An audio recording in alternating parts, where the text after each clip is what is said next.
ডিফুত 107 কোটি টকা ব্যয় সাপেক্ষে 4 লেনযুক্ত পথ নিৰ্মাণৰ আধাৰশিলা স্থাপন কৰে ডক্টৰ তুলিৰাম ৰংহাঙে। বিজেপিৰ নেতৃত্বৰে উন্নয়নৰ সম্ভৱ তুলিৰাম ৰংহাং।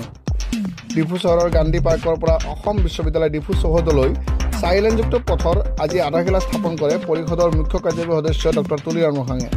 আজি পুৱা ৰংহাঙে সাংসদ হৰেণ সিং বে পৰিষদৰ বহুকেইগৰাকী কাৰ্যবাহী সদস্যৰ উপস্থিতিত ডিফুৰ গান্ধী পাৰ্কত এই আধাৰশিলা স্থাপন কৰে। ডিফুৰ গান্ধী পাৰ্কৰ পৰা লামডিং ৰোড স্থিত অসম বিশ্ববিদ্যালয় চৌহদ পৰ্যন্ত এই পথ নিৰ্মাণ কৰা হ'ব বুলি মুখ্য কাৰ্যবাহী সদস্য ডক্টৰ তুলিৰাম ৰংহাঙে জানিবলৈ দিয়ে। বিদ্ৰোহী সংগঠনৰ সৈতে হোৱা চুক্তি অনুসৰি MOS অধীনত কেন্দ্ৰীয় চৰকাৰে কাৰ্বি আংলং অট'নমাছ টেৰিটৰীৰ নামত এই উন্নয়নৰ ধন মোকলাই দিয়া বুলিও ৰংহাঙে উল্লেখ কৰে। ৰংহাঙে কি কৈছে এয়া আমি আগবঢ়াই দিছোঁ। চুপুৰ বোৰ্ডৰ আণ্ডাৰত চেণ্ট্ৰেল গভৰ্ণমেণ্ট পৰা স্পেচিয়েল পেকেজৰ জৰিয়তে আমি 4 লাইনৰ ৰাস্তা ইয়াত আধালা স্থাপন কৰিছে 107 crore। সেইটো 4 লাইন হ'ব, ডিভাইডাৰ হ'ব, ফুটপাথ হ'ব, ৰেলিং হ'ব, ষ্ট্ৰীট লাইট হ'ব।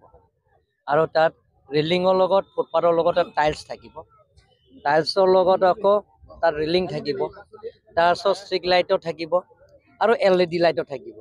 এই গোটেইখিনি আঁচনি 107 crore।